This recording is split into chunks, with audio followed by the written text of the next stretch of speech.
እግዚአብሔር በኃጢአቱና በአመፃው ምክንያት ሰይጣንን ከገነት አባሮታል። ኢየሱስም ሰይጣንን ከሰማይ እንደ መብረቅ ሲወርድ እንዳየው ተናግረዋል። ነገር ግን እግዚአብሔር ለምን ሰይጣንን ገድሎ አላጠፋውም? ለምንስ እስካሁን ድረስ ሰይጣን ኖረ? ሰይጣን በዘመናዊ ማህበረሰብ እጅግ የታወቀ የመጽሐፍ ቅዱስ አካል ነው። ብዙዎች የሚያውቁት ግን ሰይጣን የሚለው ቃል ጠላት ወይም ተቃዋሚ የሚል ቢሆንም የወደቀው ማለት ነው። ስሙ ወድቆ የነበረ ሳይሆን የወደቀው እንደሆነ አስተውሉ። ምክንያቱ መውደቁ አሁንም ድረስ ያለ መሆኑን ነው። ይህ የሚያሳየው ደግሞ እየወደቀ እንዳለ፣ ከጨለማ ወደ ጨለማ፣ ከክፋትም ወደ ክፋት እያደገ እንዳለ ነው። የዮሐንስ ራእይ መጽሐፍ ሰይጣን ወደ ጥልቁ እና ማለቂያ ወደ ሌለው ጉድጓድ እየተወረወረ ይናገራል። ይህ ማለት ያለማቋረጥ እየወደቀ ነው ማለት ነው። የትዕቢት መጨረሻ ይህ ሲሆን ከክፋት ወደ ክፋት ያሻጋግራቸዋል። በሕይወታችሁ ውስጥ ያለውን ኩራት ካላስተካከላችሁትም ሊያጠፋችሁ ይችላል። በመጽሐፈ ምሳሌ ምዕራፍ 16 ከቁጥር 18 ኩሩ ሰው መንፈስ ውድቀትን ይቀድመዋል ተብሎ ተጽፏል። ውድቀቱ ግን ሁሉ ጊዜ ሞት ብቻ እንዳልሆነ አስተውሉ። ዳዊት በመዝሙሩ 103 ቁጥር 4 ላይ ሕይወትሽን ከጠላት የሚያድናት ሲል እንደተናገረ ጥፋት በሕይወት እያለንም ጭምር ሊመጣ እንደሚችል ተናግረዋል። ኩሩ መንፈሳችሁ እግዚአብሔር በፊታችሁ ያቀረበላችሁ ግንኙነቶች፣ የገንዘብ ሀብትና እድሎችን ያጠፋ ይችላል። ስለዚህ ይህንን እንዴት ልንመልስ እንችላለን? በትህትና። በሌላ ስሙ ሉሲፌር ተብሎ የሚታወቀው ሰይጣን በሺዎች የሚቆጠሩ ዘመናት የሰው ልጅ ለእግዚአብሔር እንዳይታዘዝ የሚያታልል ፈታኝ ነው። በመጀመሪያ ሰይጣን እግዚአብሔር ለክብሩና ለምስጋናው ሲል የፈጠረው የሰይጣን መልአክ ነበር።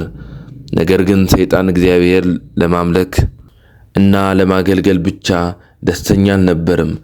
እርሱም ሊገለገልና ሊመለክ ይወድ ነበር። ከኃያሉ እግዚአብሔር እኩል አሊያም የበላይ ሆኖ መታየትን በፈለገ በሰማይ አመፅ አስነሳ። የመላእክት ሰራዊትም በማሰባሰብ በእግዚአብሔር ላይ ፊታቸው እንዲያዞሩ አደረገ። እነዚህም መላእክቶች የወደቁት መላእክቶች ተብለው ይታወቃሉ። ነገር ግን እነዚህ አጋንንቶች አልነበሩም። ምክንያቱም አጋንንቶች አካል አልባ የሆኑ በምድር ላይ የሚንከራተቱ መናፍስት ናቸው። እነዚህ የወደቁ መላእክቶች በአንድ ወቅት በሰማይ የነበሩ አሁን ግን በጨለማ የሚገኙ ናቸው። በሰማይ የነበረው ጦርነት እጅግ አስፈሪ ነበር። አንድ ወገን የነበረው የመላእክት አለቃ ሚካኤል እና የመላእክት ተዋጊዎች ሲሆኑ፣ በሌላ በኩል ደግሞ በትልቅ ዘንዶ የተመሰለው ሰይጣን በሺዎች የሚቆጠሩ ጭፍሮቹ ጋር ነበር። ነገር ግን የእግዚአብሔር ኃያልነት የሚደፍር በመሆኑ ሰይጣንና ሌሎቹ መላእክት ከሰማይ ተባረው ጦርነቱ ተጠናቀቀ። የዮሐንስ ራእይ ምዕራፍ 12 ከቁጥር 7 እስከ 8 በሰማይም ሰልፍ ሆነ። ሚካኤልና መላእክቱም ዘንዶውም ተዋጉ። ዘንዶውም ከመላእክት ተዋጋ፣ አልቻላቸውም። ከዚያም ወዲያ በሰማይ ስፍራ አልተገኘላቸውም ይለናል። ሰይጣንና እነዚህ መላእክቶች በሰማይ መንግስት ቦታ እንደነበራቸውና እንዳጡት ትመለከታላችሁ። እንደ ክርስቲያን በሰማይ ቦታ አግኝታችኋል። በኤፌሶን ምዕራፍ 6 ከቁጥር 2 እስከ 6 ከእርሱ ጋር አስነስተን በክርስቶስ ኢየሱስም በሰማይ ስፍራ ከእርሱ ጋር አስቀምጠን ተብሎ ተጽፏል። ነገር ግን ለምን እግዚአብሔር ሰይጣንና ሌሎችን መላእክት አልገደላቸውም? ምንስ ወደ ምድር መጥተው በሰው ልጅ ላይ ሞትና ጥፋትን እንዲያመጡ ፈቀደላቸው? እኛም በዛሬው ጥናት ላይ የምናነሳው ጥያቄ ይህንን ነው። እግዚአብሔር ሰይጣንም ሆነ እነዚህ መላእክትን የማይገድልበት ዋነኛ ምክንያት መንፈስ በሆነው በእርሱ አምሳያ በመፈጠራቸው ነው። የዮሐንስ ወንጌል ምዕራፍ 4 ቁጥር 24 እንደሚናገረው እግዚአብሔር መንፈስ ነው። ስለዚህም ሉሲፌር እና እነዚያ መላእክቶች መናፍስ በመሆናቸው ምክንያት አይሞቱም። ሰይጣንም በሕይወት አለ ማለት እግዚአብሔር ለእሱ ያዘጋጀው ዕቅድ አለ ማለት ነው። እግዚአብሔር ለሁሉም ፍጥረቶች ዕቅድ እንዳለው የፈጠራቸው በዕቅድ እንደሆነ ሁሉ ማለት ነው። ፍጥረት የፈጠረውን ፈቃድ በማይከተልበት ጊዜ እንኳን እግዚአብሔር መጥፎ ሁኔታዎችን፣ ውሳኔዎችን፣ ምርጫዎችን ለክብሩ የሚጠቀምባቸው መንገዶች አሉ። በኢሳይያስ መጽሐፍ ምዕራፍ 14 ሰይጣን እንዴት ከሰማይ እንደወደቀ እናያለን። ይህም ቦታ መጽሐፍ ስለ አመፃው ምን እንደሚናገር ያስረዳናል። አንተ የንጋት ልጁ አጥቢያ ኮከብ ሆይ እንዴት ከሰማይ ወደቅ? አሕዛብንም ያዋረድክ አንተ ሆይ እንዴት እስከ ምድር ድረስ ተቆረጥክ? አንተም በልብህ ወደ ሰማይ አድርጋለሁ፣ ዙፋኔንም ከእግዚአብሔር ከዋክብት በላይ ከፍ ከፍ አደርጋለሁ።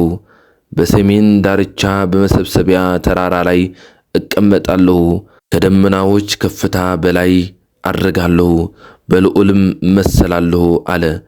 ነገር ግን ወደ ሲኦል ጉድጓድ ጥልቅ ትወርዳለህ ይለናል።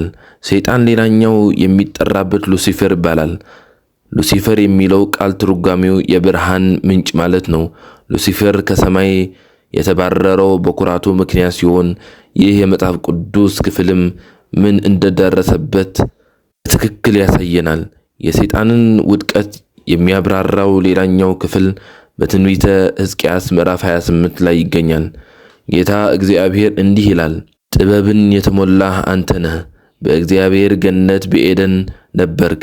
የከበረ ዕንቁስ ሁሉ ስርዲዮን፣ ተባዚዮን፣ አልማዝ፣ ብርሌ ለብሰህ ነበር። አንተ ልትጋርድ የተገባ ኪሩብ ነበርክ።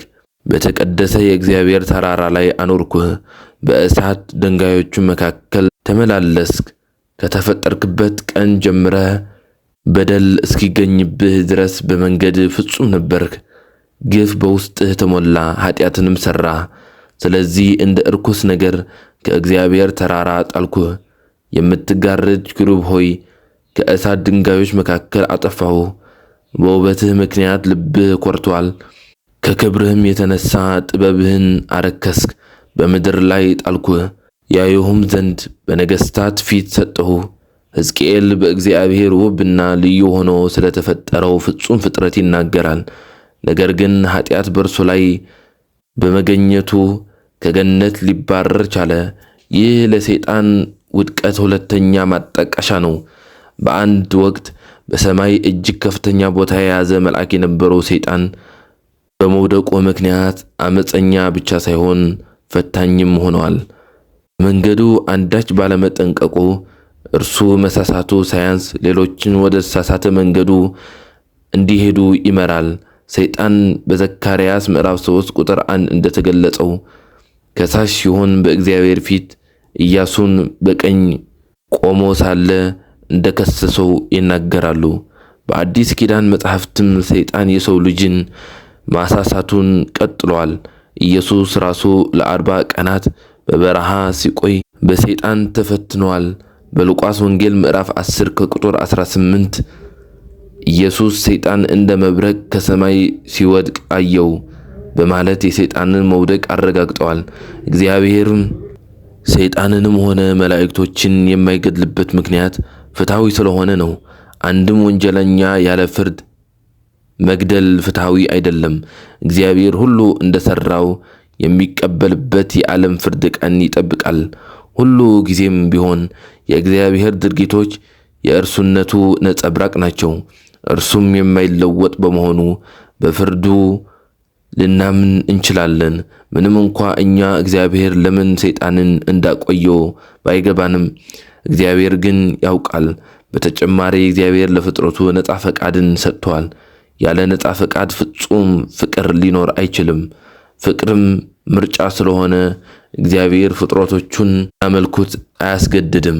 ምናልባትም እግዚአብሔር ሰይጣንን በኢየሱስ ቤዛነት ታሪክ ውስጥ ሚናን እንዲጫወት አኑሮት ይሆን ይችላል። ሰይጣን ኢየሱስን በመፈተኑ የዓለም ኃጢአት ሁሉ ይሸከም ዘንድ በቂ እንደሆነ አስመስክረዋል። የእግዚአብሔር ፍቅር ታጋሽ ነው። ፍቅር ግዳጅ ስላልሆነ ሊወዱት ዘንድ ያልወደዱትንም እንዲኖሩ ፈቅደዋል።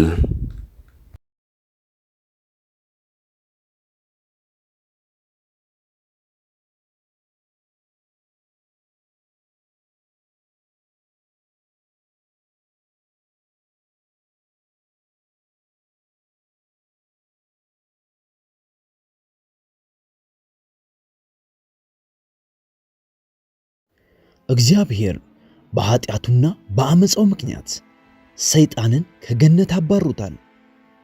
ኢየሱስ